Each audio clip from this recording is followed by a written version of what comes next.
career in government جاسوسی، intelligence requires an appropriate level of violence. بہادری، Pakistani commando کی ایک ایسی داستان And جو an دشمن کے aptitude گھر میں گھس کر اپنے وطن کے خلاف ہونے والی سازشوں کو ناکام بناتا رہا۔ غازی۔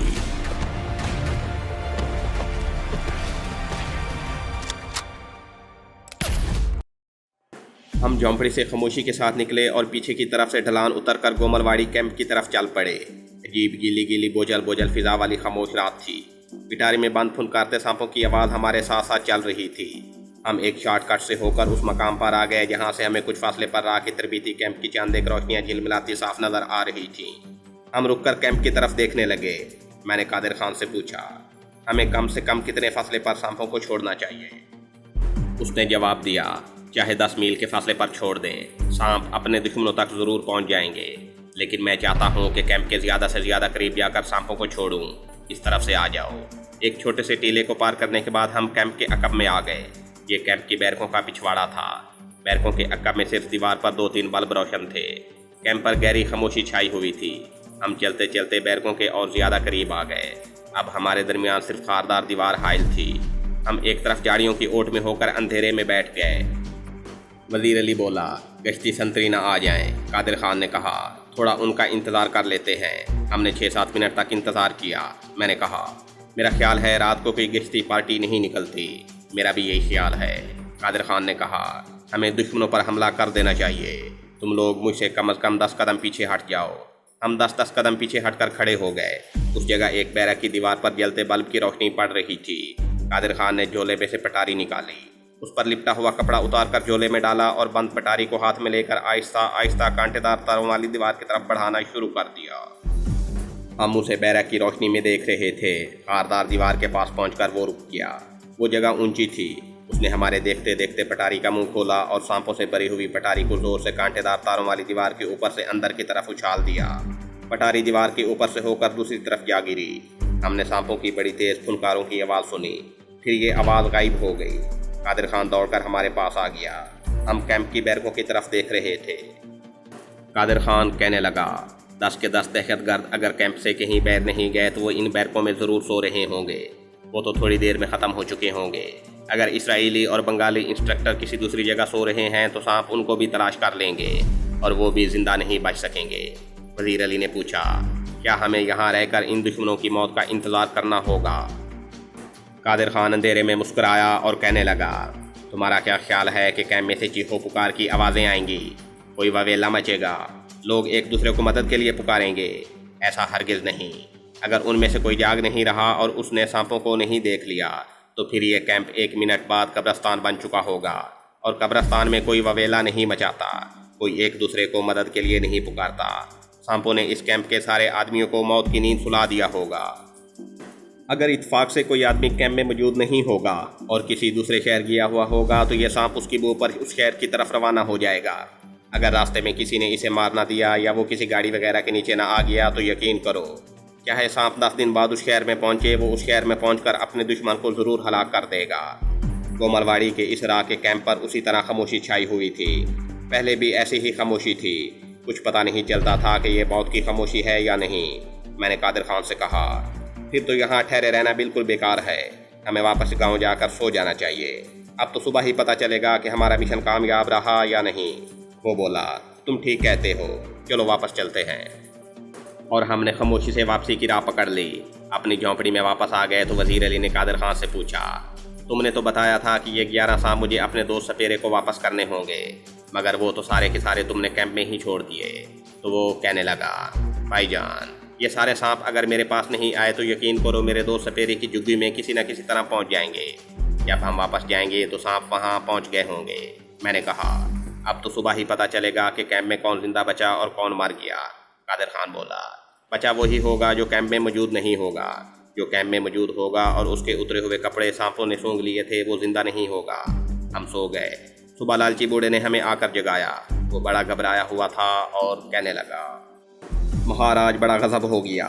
کیا ہوا؟ وزیر علی نے آنکھیں جھپکاتے ہوئے پوچھا۔ بوڑھے کے اس جملے سے میرے اندر خوشی کی لہر دوڑ گئی تھی، اور جو میں چاہتا تھا وہ ہو گیا تھا۔